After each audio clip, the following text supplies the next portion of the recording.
Matagal-tagal akong hindi nakapag-VO, so let's glam my beautiful muse para sa kanyang graduation pictorial. So this is a requested modified look since may mga minodify akong sa kanya eyelashes and color hues para mas bumagay sa kanya. So first things first, nag-skincare muna ako. Inunahan ko siya ng toner. Yan dito magsisilbing parang micellar water niya since may sunscreen siya. I always tell my clients na bago sila umupo dito sa aking makeup chair, sana bare skin sila. Kasi sometimes yung mga sunscreen hindi siya naglalapat ng maigi sa makeup.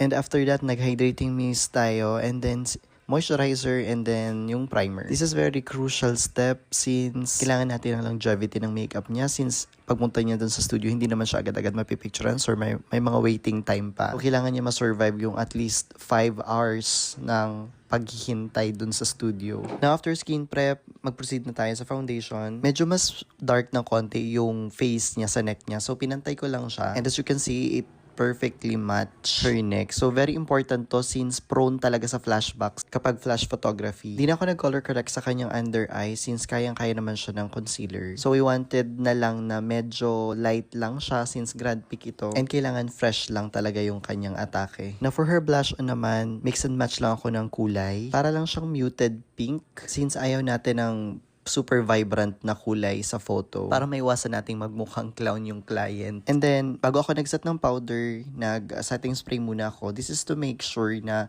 yung liquids ay intact sa face niya. So, after mag-dry out yung setting spray, saka ko siya sinet ng loose setting powder. This is also confusing sa mga makeup artists kasi minsan yung setting spray, yung finishing spray, and yung fixing spray is nakakalimutan nila if ano pa yung mga uses nila. So, setting spray is to set the liquids or creams or powders na ginawa natin. Hindi siya pampa-longevity ng makeup. Doon na papasok yung fixing spray. Siya yung nagpapahaba ng wear time ng makeup. Now, finishing spray naman is to melt everything yung ginawa nating powder and creams and liquids para siya as one. So, after ko iset ng loose setting powder is hindi ako nagbe-bake kasi masyado siyang drying under eyes or sa ang face since gusto ko ma-achieve yung parang skin-like lang. And ever since talaga hindi ako fan ng baking since prone talaga siya sa pag-cake, pag-patch, pag-separate ng base makeup. I'm also not a fan of compact powder since mabigat siya sa face. Finishing powder lang talaga ako and loose setting powder. Unless you're eyeing for glam makeup or panggabing makeup. But in this case, less is more. Now, I also wanted to bronze up her face since ayaw natin ng flat na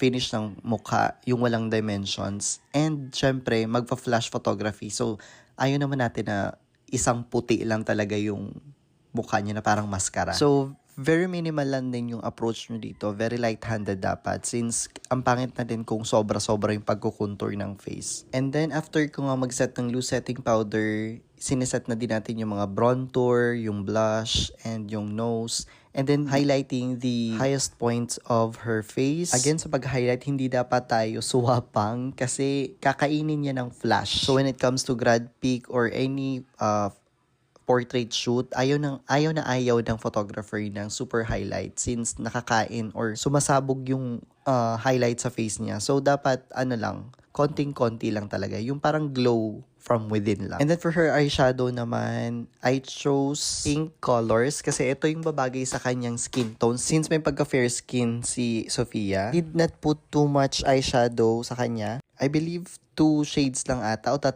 shades. Yung pangatlo, parang diffused eyeliner lang dun sa kanyang eyelash. Tapos sa kanyang under eye naman, iniiwasan natin yung medyo dark siya kasi medyo nakakatanda siya. So, ang goal lang talaga natin dito is youthful and glowing dahil mga high school student pa sila. So, kailangan natin na medyo bumata sila imbis na tumandang tignan. Now, for her eyelashes naman, bali 2 klase siyang eyelashes na ginamit ko. So, yung base na parang eyelashes is medyo manipis lang. At first, sabi ko medyo manipis siya. So, kailangan natin i-elevate ng konti since grad peak to and minsan kasi yung mga eyelashes hindi na napapansin masyado sa camera. So, kailangan natin ng extra length and extra volume para ma-emphasize yung eye niya. I also added lower lash kahit medyo makapal na yung lower lash niya. Nag-add pa din tayo para yun nga, mas volumed siya and defined. But yung natural looking lang. Kasi may mga lower lashes na ang kakapal. So eto, medyo controlled din ang approach natin since hindi natin kailangan ilagay lahat ng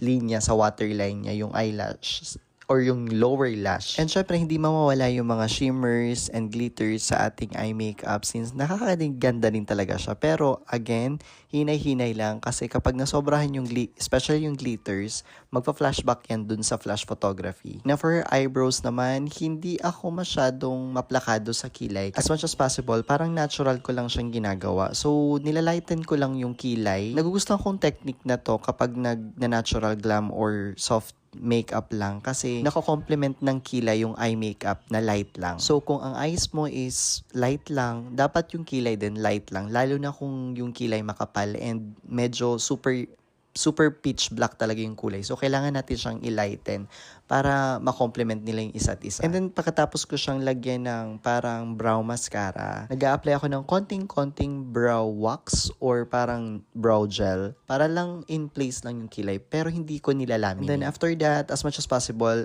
gagawa ng hair-like strokes hanggang sa makuha na yung tamang timpla nung kilay and yung length and yung shape. And after that, lilinisan lang natin yung mga edges ng concealer para mas malinis lang siyang tignan. Now, for her lips naman, this is also very crucial sa pagpili ng lipstick since hindi maganda sa grad pick yung super nude, hindi naman masyadong maganda yung super bright. So, I ended up balancing the colors sa kanyang face. So, dapat yung eyes, yung lips, and yung blush talaga nagko-complement sila para mas maganda siyang tignan. So, recap lang, this is her before and this is her after.